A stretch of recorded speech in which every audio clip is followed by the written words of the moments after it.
And companies still working to recover from last week's global ransomware attack. Plus, a new report confirms that U.S. nuclear facilities were targeted by hackers unsuccessfully. And joining us now, Stephen Boyer, co-founder and chief technology officer at the cybersecurity firm BitSight Technologies, and also with us at Post 9, former FBI special agent in charge of cyber, Leo Tadeo, now the Chief Information Security Officer at cybersecurity firm Cyxtera Technologies.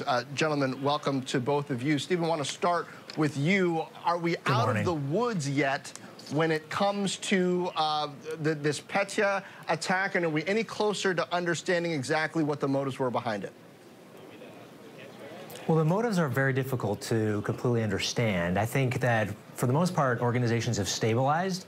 Reports are coming in that organizations have really had material impact. A FedEx subsidiary, TNT, out of Europe, caused the halting of trading for a little while on the shares for FedEx. But for the most part, I think organizations have stabilized. I think we're going to still understand what the impact is from a business disruption standpoint, from a loss of intellectual property, and certainly from reputation.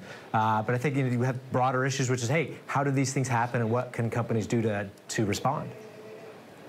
And Leo, back at the Aspen Ideas Festival at the end of last week, we had somebody from WPP who was trying to clean up after this attack. They were still sweating then. What are the lessons that we've got? What are you telling clients who want to make sure that they don't get hit by this sort of thing in the future? What can they do now to better prepare?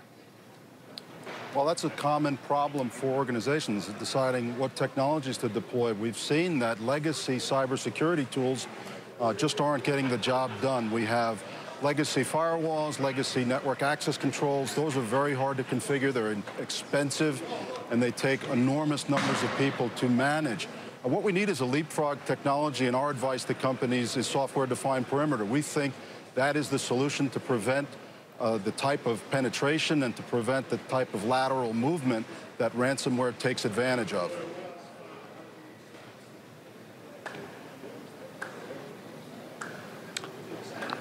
Leo, tell me, when you look at what to expect next in this rollout of various challenges that we've seen, some of them coming from these NSA leaks, is there any expectation of whether we expect this to continue or some level of escalation based on what we saw from WannaCry then to Petya? Yeah, I think there's very little doubt that this is going to get worse. The adversary is getting more sophisticated, more intelligent, and more automated. And if you start with a base of a piece of malware that was developed by a government agency as well-resourced as the NSA, you've got a pretty good starting point to develop a tool that's going to be hard to defend against. So I don't think we've seen the last of it. This is just one iteration, a small skirmish in the long war in cybersecurity. And we need, as I've said earlier, and I've said to you, John, in several forums, a leapfrog technology. The old stuff isn't working. It's been developed for legacy infrastructure, and we've just moved beyond that, and we need cybersecurity to catch up. All right, Stephen. It's also Leo, important to note that it's really important to note that a lot of these vulnerabilities were well understood. These were well understood vulnerabilities that had fixes for them.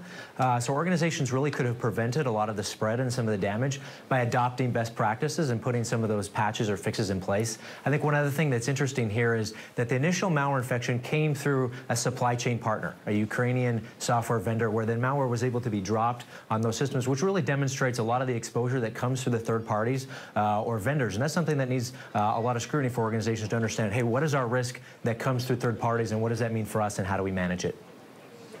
All right, gentlemen, thank you for those insights. Stephen Boyer, Leo Tadeo.